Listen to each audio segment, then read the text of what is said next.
Hai guys, ketemu lagi kita di channel Bang Arif dan hari ini gue nggak sendiri ya. Gue ditemani, gue kedatangan seorang tamu yang akan ngobrol sama lu semua dan tamu gue very special. Dia adalah Jenderal TNI Purnawirawan Gatot Nurmantio, Panglima TNI 2015-2017.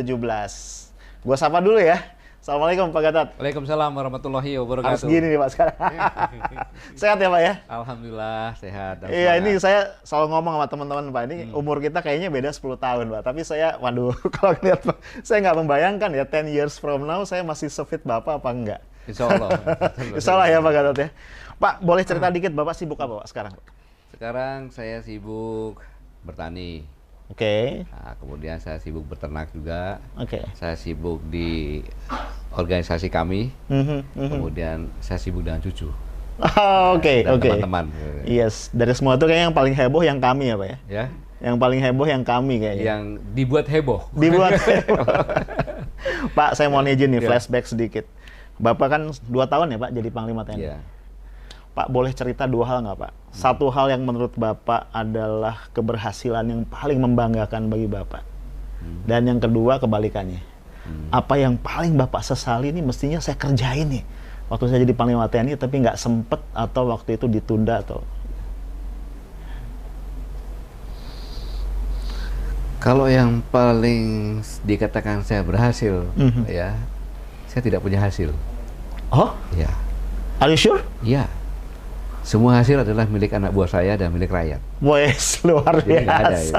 Karena kalau tidak ada prajurit saya yang Ya, berbuat, ya. hanya saya kena getahnya aja, getah positifnya gitu. Siap. Oh, dia berhasil. Wah, Panglima yang berhasil. Ini ya Panglima seperti yang di Papua kan. Ya. Yang berhasil kan anak buah saya yang setengah mati. Tapi yang dapat nama Panglima TNI itu aja. Jadi saya kan hanya melaksanakan program yang sudah ada. Ya, Gitu kan. ya. Kemudian ada anak saya yang bekerja.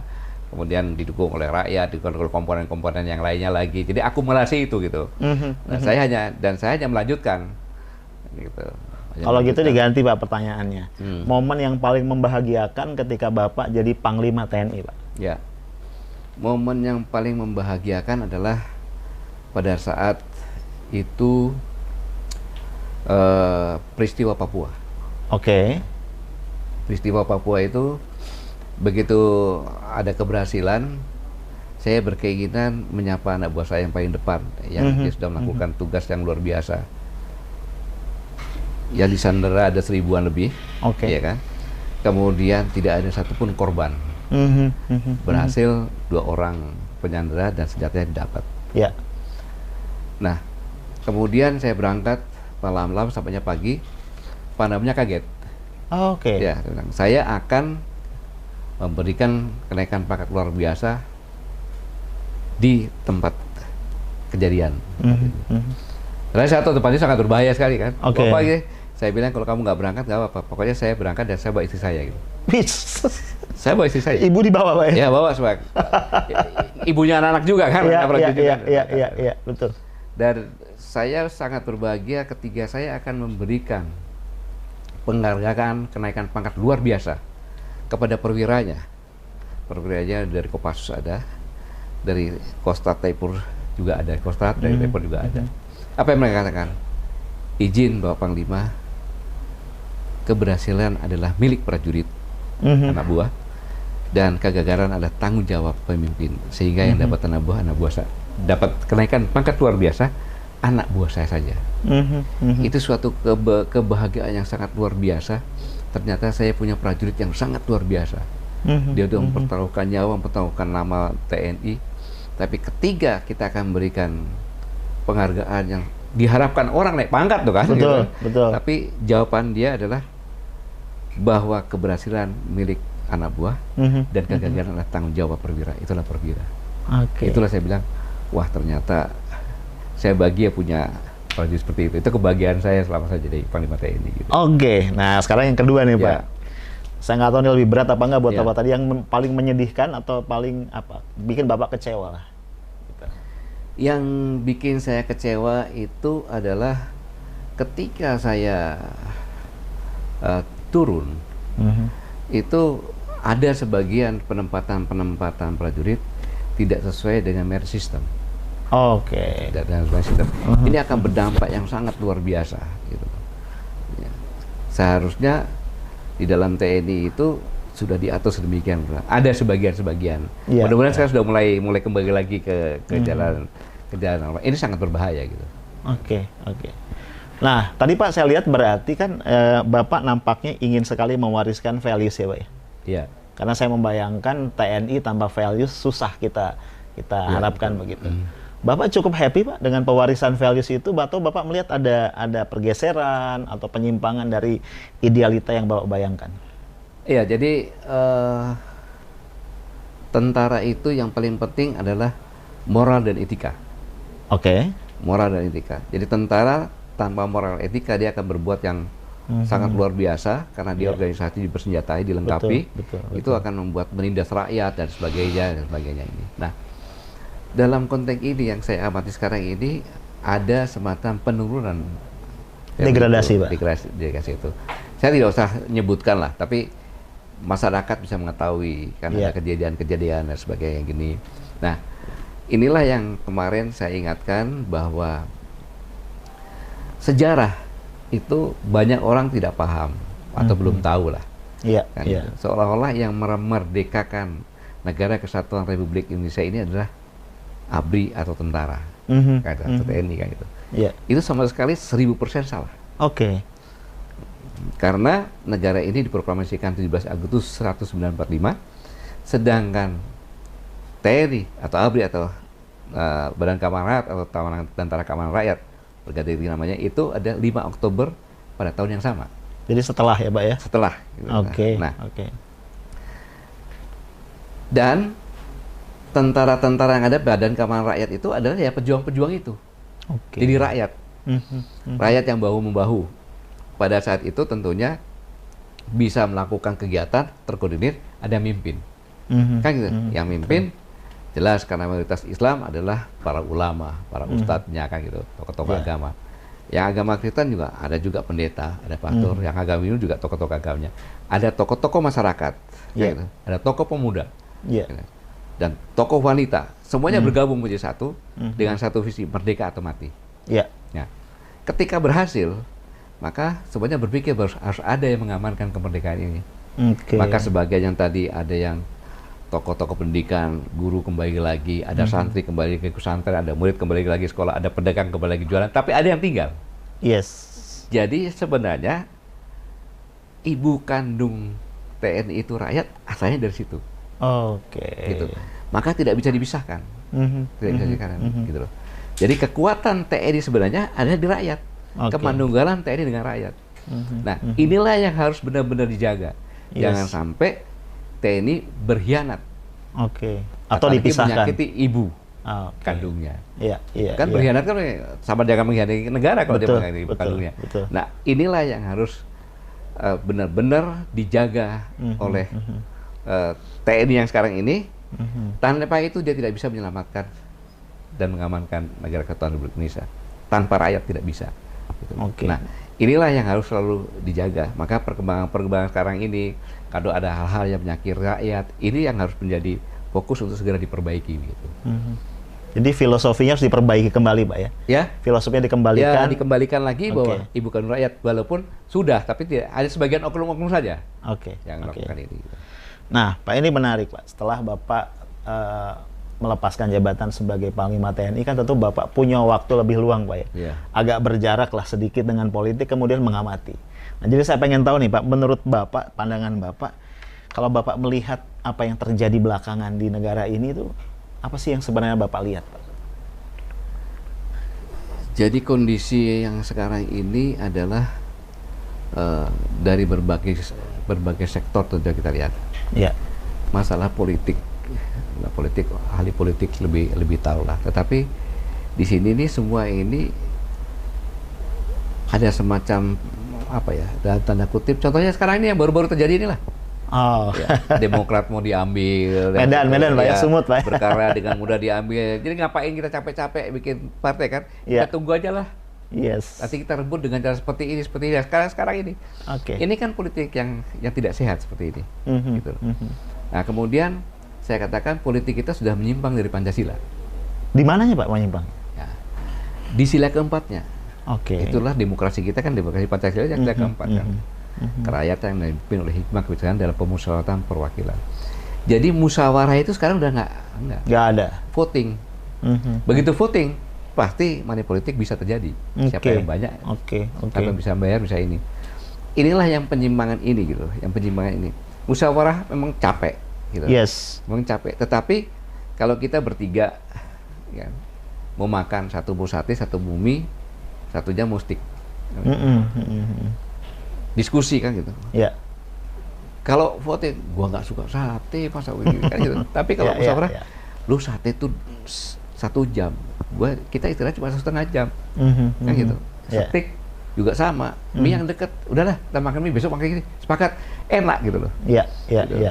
Nah, ini yang saya katakan keluar dari ini, gitu loh. Keluar dari jati diri kita. Padahal itu termaktub dalam pembukaan Undang-Undang Dasar 1945. Kita langgar, yang melanggar aja politikus juga gitu kan. Gitu. Oke. Nah, dampak dari ini akan ada dampak lanjutannya gitu. Kondisi sekarang ini seperti itu. Gitu. Nah, tadi Bapak menyebut yang sekarang Pak, berarti Demokrat Pak ya. Nah, kan ini publik sudah tahu Pak, ada mantan tentara Pak ya, senior ya, sekarang menjadi KSP yang di pandangan publik ini terlibat lah di dalam upaya untuk mengambil alih Demokrat. Nah, apakah ini bagian dari contoh yang Bapak katakan tadi, ada penyimpangan dalam nilai-nilai tentara Pak? Saya tidak akan komentar karena ini kan belum terjadi semuanya kan. Betul. Spekulasi Pak ya. Spekulasi. Tetapi banyak yang bertanya kepada saya, Pak, Bapak juga digadang-gadang untuk jadi betul Pak. Ya saya bilang, siapa sih yang nggak mau? Yes. Partai dengan 8% ya kalau nggak salah kan? Betul. Besar kan, mengangkut presiden segala macam kayak gitu. Ada juga yang datang sama saya. Respon Bapak? Ya. Respon Bapak gimana? Datang, katanya, wah menarik juga kayak bilang. Gimana prosesnya? Begini Pak, nanti kita bikin KLB. KLB itu gimana? Ya nanti kan visi yang dilakukan adalah kita mengganti AHY dulu.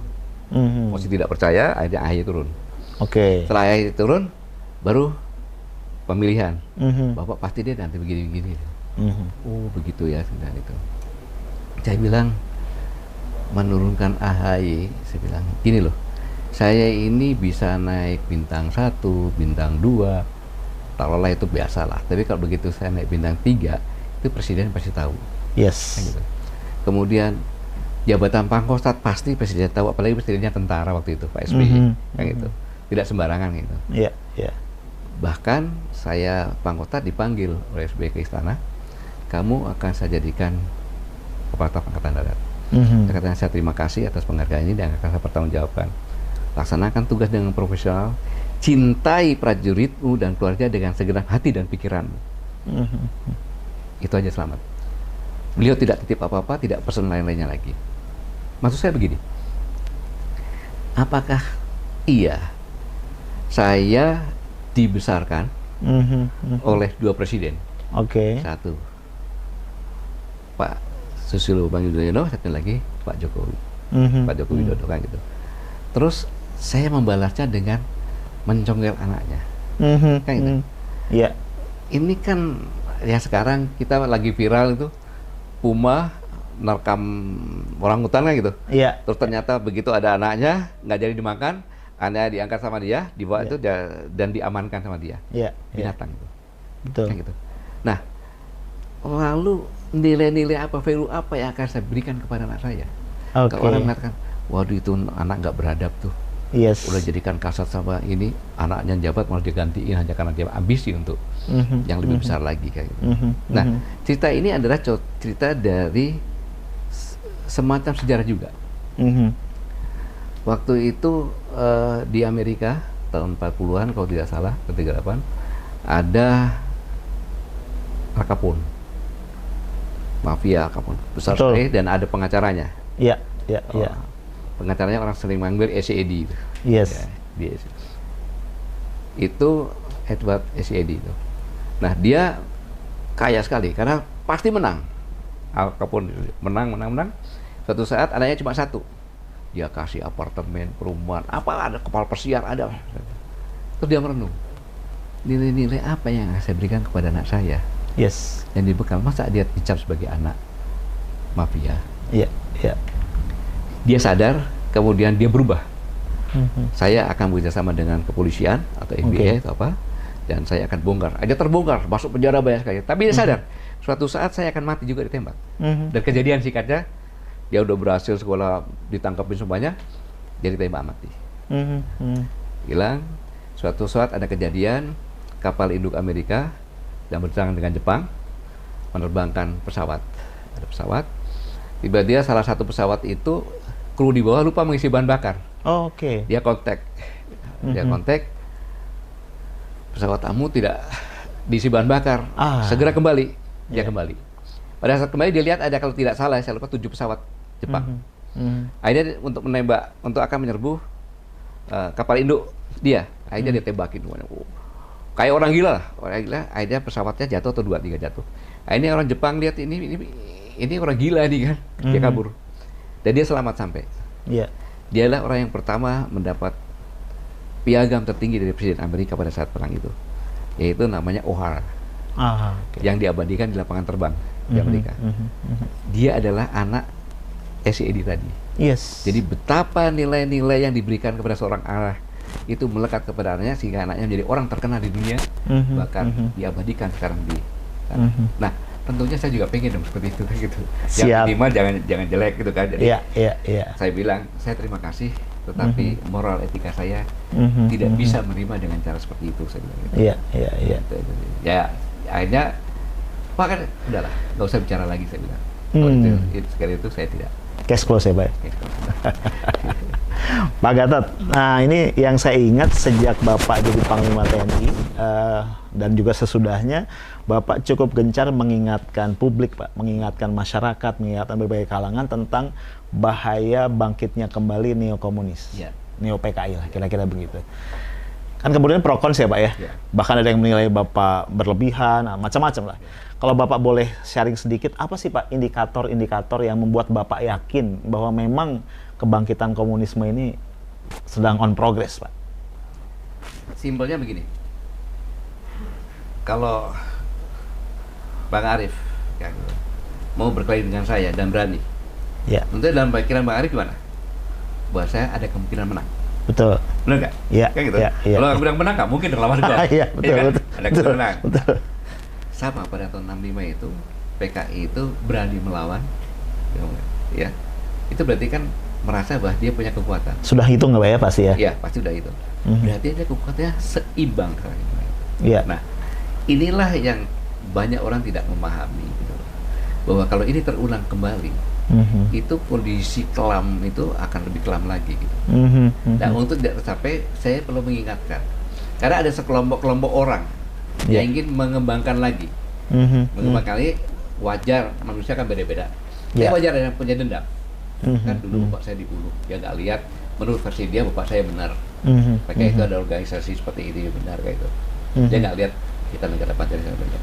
Nah, inilah saya katakan, saya buka kembali ingatan ini, tujuannya agar jangan sampai peristiwa kelam ini terjadi lagi. Terjadi lagi. Semuanya sekarang udah nggak ada kok. Anak PKI, apa dia bisa di DPR, dia bisa di mana-mana kan gitu kan. Ya selesailah seperti itu. Mari kita bersama-sama berjalan, ya kan, untuk membangun bangsa ini. Ingatan itu yang ingin saya gai lagi gitu. Ya orang berpersepsi lain wajar-wajar saja kan gitu. Wajar-wajar saja. Jadi terbelah itu bisa dapat dikatakan pemerintah dengan non pemerintah. Ini kan saling mengganggu. Betul. Kebijakan pemerintah diserang kan gitu. Kemudian ada yang mengkritik, diserang. Jadi energinya itu hanya habis untuk, kalau kita menghindar, kita buat kebohongan contohnya. Jadi kebohongan lagi, kan gitu. Marah lagi. Kapan kita bangun?